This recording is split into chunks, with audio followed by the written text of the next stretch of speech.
Ireland criticizes Israel for not negotiating with Hamas, but is the war in the Middle East comparable to the Northern Ireland conflict? Coming from a protracted and violent conflict to a peace agreement is what happened in Northern Ireland in 1998.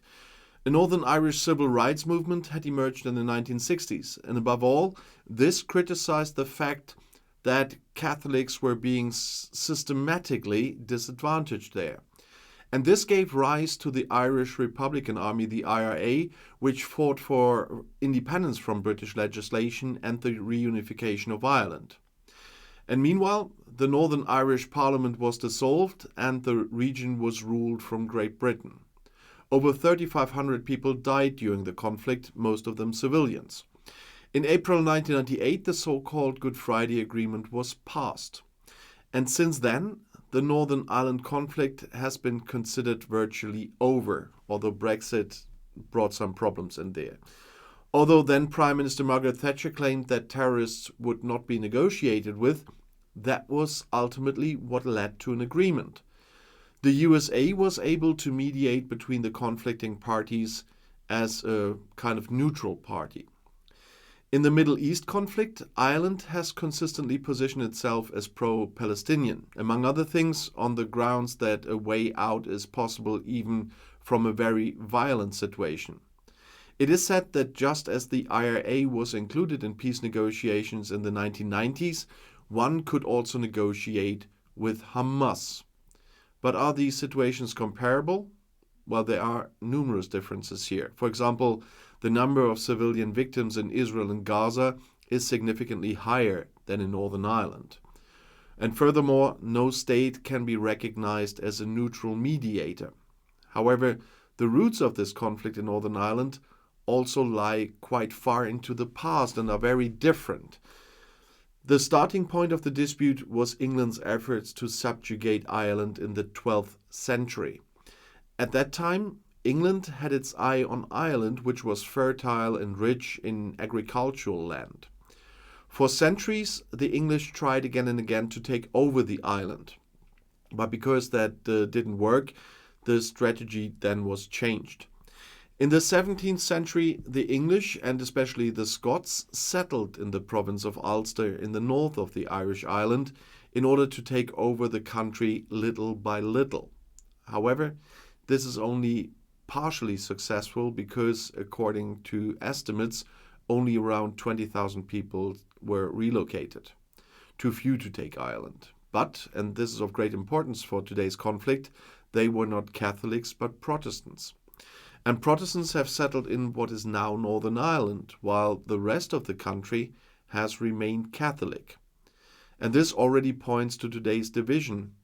And when looking into the past, the military subjugation of Ireland by King William of Orange at the end of the 17th century is also important. He distributed the entire country among his own followers. And so there were massive expropriations. Ownership of land and property was in the hands of a very small English Protestant upper class then. At the end of the 17th century, it is estimated that 70% of Ireland was in the hands of just 2,000 mostly Protestant landowners from Great Britain. At that time in Ireland, there was a politically and economically oppressed Catholic majority on the one hand and a ruling Protestant minority on the other. In 1800, the Act of Union was passed and the British and Protestant Irish parliaments voted to unite Ireland with Great Britain. From 1801 onwards, Great Britain and Ireland belonged together. The situation then calmed down until kind of the middle of the 19th century. However, that suddenly changed when a famine breaks out due to the potato disease.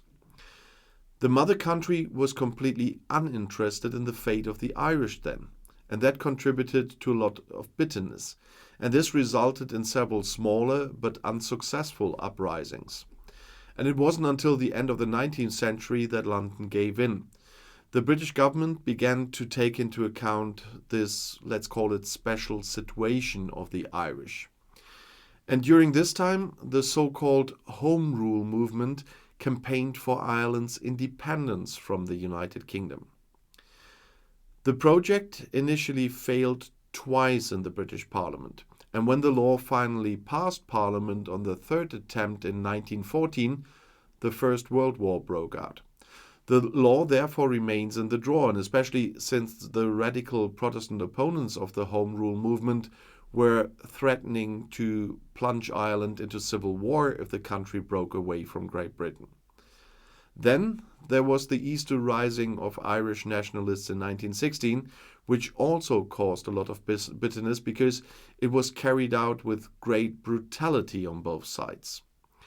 And because the tough conflicts continued from then on, the then British Prime Minister David Lloyd George arranged for Ireland to be divided into the Protestant North and the Catholic South. And in 1921, a border was drawn through Ireland. The South received the status of a free state within the Commonwealth. In the North, 6 of the 9 counties of the province of Ulster became Northern Ireland, which got its own parliament. The South initially sees this as a just temporary division, but a few years later they are faced with a de facto fait accompli. When Ireland was released from the Commonwealth in 1949 and became the Republic of Ireland, the then British Prime Minister Clement Attlee declared that there could be no reunification with the Republic of Ireland over the heads of the Northern Irish. The Protestant North would have to agree to this in a referendum. Because this was completely unthinkable at the time due to the clear majority situation, the Catholics in the South were foaming with anger. And they said to each other, "We can do whatever we want. There will be no agreement." And the result was serious riots, especially in the 1960s and the 1970s.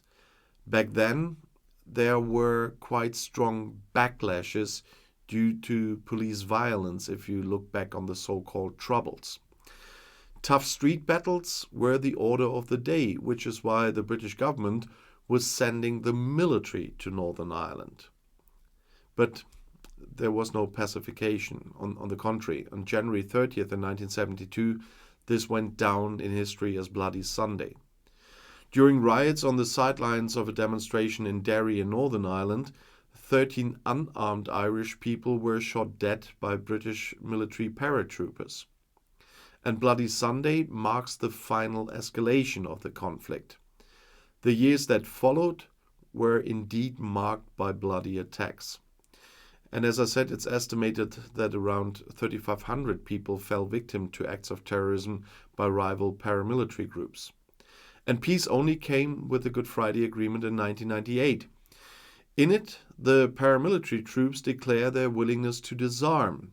Great Britain reduces its troops in Northern Ireland, and the Republic of Ireland renounced its demand for Irish reunification. The Good Friday Agreement also provides for a division of government power in Northern Ireland. There must always be participation from both camps, Protestants and Catholics. And politics based on the majority principle, as is otherwise the case in Great Britain, is no longer possible in Northern Ireland. The Good Friday Agreement did significantly diffuse the conflict, but there are still individual acts of violence, but so far there are no big escalations. And then the Brexit referendum in the summer of 2016 disrupted the new calm.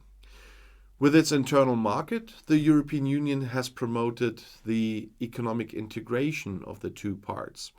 The border has practically disappeared, which has apparently helped to pacify the situation.